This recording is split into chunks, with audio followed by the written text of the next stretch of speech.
বুঝতে পারছো সিঙ্গার হওয়া যে কি কষ্ট আর অরিজিৎ সিং এর ভ্যালুটা আজকে আমি বুঝতে পারলাম। মানে আমরা সিঙ্গারের এজটাও নয়, একটানা হয়েছে। আমি ভেবেছিলাম হয়তো আবার প্রবলেম হবে, গন্ডগোল হবে, কিন্তু না, একটানা 3টে করেছি, কিন্তু বেস্ট হয়েছে আমার মনে হয় না, আমাকে বলছে যে ভালো হয়েছে, ওই কারণে। অনেক কিছু স্বপ্ন পূরণ করা বাকি, অনেক আশা নিয়েই এবছরে আবার নতুন করে স্টার্ট করলাম। জানি না কি হবে, তবে হ্যাঁ, ইনশাল্লাহ আগের বছর যেগুলো করতে পারিনি এবছর অবশ্যই চেষ্টা করব। আসসালামু আলাইকুম, গুড মর্নিং সবাইকে। তো আমি বেরিয়ে পড়েছি আজকে আবার স্টুডিও যাব বলে। আমার লেট হয়ে গেছিলো, ভাই যাচ্ছিলো একটু বাজার, তাই ভাইয়ের বাইকে করে এলাম বাস স্ট্যান্ড অবধি। দেন দাঁড়িয়েছিলাম বাসের জন্য, আর আমি জানি না কিভাবে কি হবে শ্যুটটা। তখন বাজে প্রায় 11টার কাছাকাছি। বাসে এত ভিড় ছিল, বাসে ভিড় তো ছিলই, তার উপরে জ্যামও ছিল, সেই কারণে আমার স্টুডিও ঢুকতে অনেক লেট হয়ে গেছিলো। আগের দিন 2টো রেকর্ডিং হয়েছিল, আর একটা হয়নি, গন্ডগোল হয়ে গেছিলো। মানে আমাদের 2 দিন 3টে করে হওয়ার কথা ছিল, তো সেই কারণে আজকে আমার একটু বেশি প্রেশার। আজকে আমার 4টে শ্যুট হবে, আর এই যে আমি স্টুডিওটার ভিতরে রয়েছি, আর রেকর্ডিংয়ের আলাদা জায়গা, দাদারা ওই দিকটায় রয়েছে কাঁচটার পাশে। তো চলো আমি রেকর্ডিংটা করি, দেন কথা হচ্ছে। এখন একটু ব্রেক নিয়ে এই কারণেই এলাম, আমার গলাটা এবার বসে যাচ্ছে, কারণ একসাথে 3টে ভিডিও রেকর্ডিং হলো। 3টে রেকর্ডিং হয়ে যাওয়ার পর আমার গলাটা এমন অবস্থা হয়ে গেছে যার কথা বেরোচ্ছে না। তাই এলাম চা নিতে, চা খাবো। এটা রাখি, দাও, গরম নয় তো, চাটা খাবো, একটুকু গলাটা আরাম দিয়ে দেন যাবো আবার। আর একটা আছে, হয়ে গেলে বেরিয়ে যাব। আজকে কোনো রকম গন্ডগোল হয়নি, মানে 3টে একটানা হয়েছে। আমি ভেবেছিলাম হয়তো আবার প্রবলেম হবে, গন্ডগোল হবে, কিন্তু না, একটানা 3টে করেছি, কিন্তু বেস্ট হয়েছে আমার মনে হয় না, আমাকে বলছে যে ভালো হয়েছে, ওই কারণে। তো চলো চাটা খাই, দিন কথা হচ্ছে। ডিয়ার 2024, এই বছরটায় অনেক কিছু করে দেখানোর আছে, অনেককে অনেক প্রশ্নের উত্তর দেওয়ার আছে।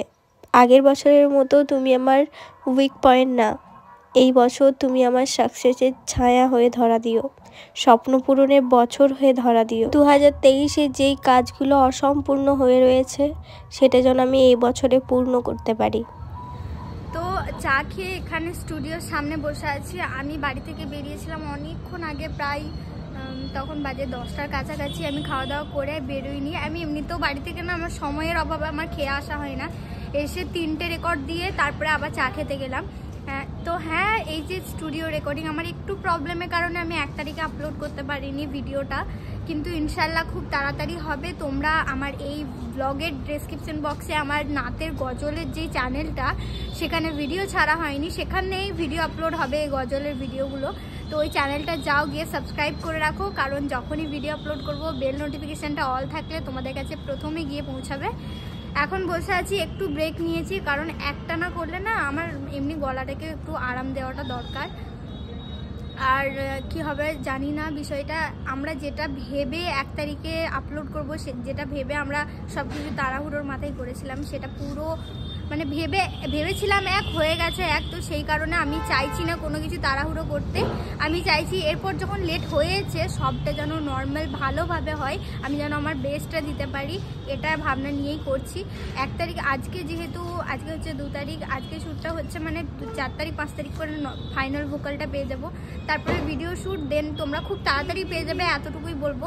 অনেকেই মেসেজ করছো আমাকে 1 তারিখ থেকে, যে দিদি ভাই 1 তারিখ হয়ে গেল, কেন নাতের বা গজলের ভিডিও আপলোড হয়নি। তো অনেকেই জানে না বা লাইভটাও দেখেনি, যে লাইভটা আমি ইউটিউবে ছিলাম, যেখানে আমি ক্লিয়ার করেছি বিষয়টা।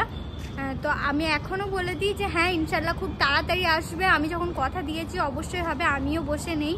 আমি একদিন বাড়িতে রেস্ট নিলে আমাকে 4 দিন ছুটে বেড়াতে হচ্ছে। আমার সাথে যারা কাজ করছে, যারা রয়েছে, তারা প্রচুর হেল্পফুল, তারা হেল্প করছে, তাই আমি করতে পারছি, না হলে নয়।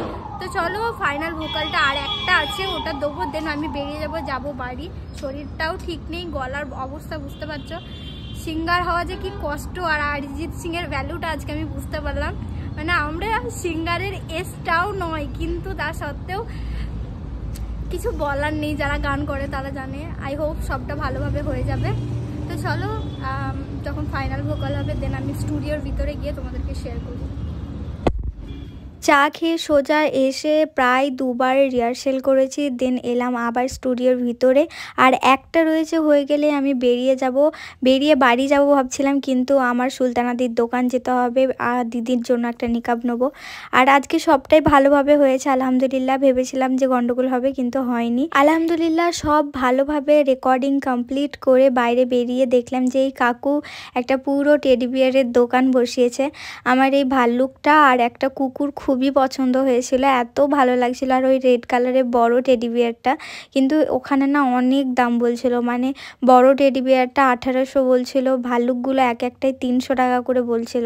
আমি তাতেও বললাম যে 200 টাকা করে দিন, তাহলে দুটো নেবো, কিন্তু বললো যে হবে না। আর ওই লাল টেডি বিয়ারটা তো পুরো কি বলবো, আমার এত ভালো লেগে গেছিলো, কিন্তু দামটা অতিরিক্ত বেশি ছিল, কারণ আমার বাড়িতেও একটা টেডি বিয়ার রয়েছে, ওইটা অতটা দাম ছিল না, এর থেকে হয়তো ছোট, কিন্তু ওইটা আরও কম নিয়েছিল। তাই ভাবলাম চলো বাদ দাও, আমাদের এখানে বাজারেই নেবো। দেন ওখান থেকে সোজা এলাম বিগ বাজার, কাজ মিটিয়ে ফুচকা আর বিরিয়ানিও খেয়েছিলাম, সেই ক্লিপটা নেওয়া হয়নি। ফুচকা 10 টাকায় 4টে দিল ভাই, আর একদম ভালো না, আমার রিয়াকশান থেকে বুঝে গেছো। তাতেও টাকা দিয়ে যেহেতু খাচ্ছি, তো আমি দেখলাম 4টে কি আছে তাতে খেয়েই নি। যাই হোক, এইভাবেই দিনটা গেল। তো আমি কালকে বাড়ি ফিরে গিয়েছিলাম স্টুডিও থেকে, দেন ওখানে বাড়িতে এসে আমি প্রচণ্ড টায়ার্ড হয়ে পড়েছিলাম, আমার শরীরটাও খারাপ হয়ে গিয়েছিল, মানে ভাবতে পারিনি ওই রকম হয়ে যাবে। যেহেতু সোয়েটার নিয়ে যাইনি, তাই বাড়ি ফিরতে আমার 4:30 বেজে গিয়েছিল। এত জ্বর, এত ঠান্ডা লেগে গিয়েছিলো, মাথা ব্যথা, আমি উঠতেই পারিনি। আজকে হচ্ছে 3 তারিখ, আর আজকে এখন সময় হচ্ছে 5টা 15 সামথিং। এখন যাব বাজার ডাক্তার দেখাতে, শরীরটা খারাপ সেই কারণে। আর আমাদের মুস্কান, মানে আমার মামাতো বোন, ও অনেকেই জানো না যে ও আমার কে হয়, আমি বোন বলি সবাইকে, ও আমার মামাতো বোন। তো ও কি বলছি, আমার মামাতো বোন মুস্কান, ও 5-এ উঠেছে, তাই ওর জন্য কেনাকাটা করতে যাব, মানে স্কুলের ব্যাগ, ইউনিফর্ম কাটাতে দেওয়া আসতে হবে। না না, এটাই ঠিক আছে। আর বই ফই নিতে হবে, একটা জ্যাকেট নেবে, অনেক কিছু কেনাকাটা করার আছে, সেই কারণে যাচ্ছি বাজার। তো বাজারে কি কেনাকাটা করব, কি করব না করব, এটা পরের ব্লগে আসবে। আপাতত এতটুকুই শেয়ার করলাম। এখন অবধি যা যা স্টুডিও শ্যুট হয়েছে, রেকর্ডিং হয়েছে, সব কিছু শেয়ার করেছি। এই ব্লগটার ডেসক্রিপশন বক্সেও তোমরা কিন্তু পেয়ে যাবে আমার গজলের চ্যানেল, খুব তাড়াতাড়ি ভিডিও আসবে, গিয়ে সাবস্ক্রাইব করে রাখো, পাশে বেল নোটিফিকেশানটা অল করে রাখো। আই হোপ তোমাদের আমার গজলগুলো খুব ভালো লাগবে।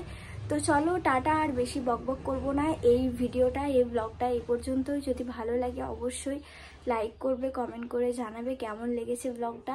ইনস্টাগ্রামে সিজেড সঞ্জনা 1 মিনি ব্লগের আইডি, সিজেড সঞ্জনা হচ্ছে মেন আইডি ইনস্টাগ্রামের, যাও ফলো করো।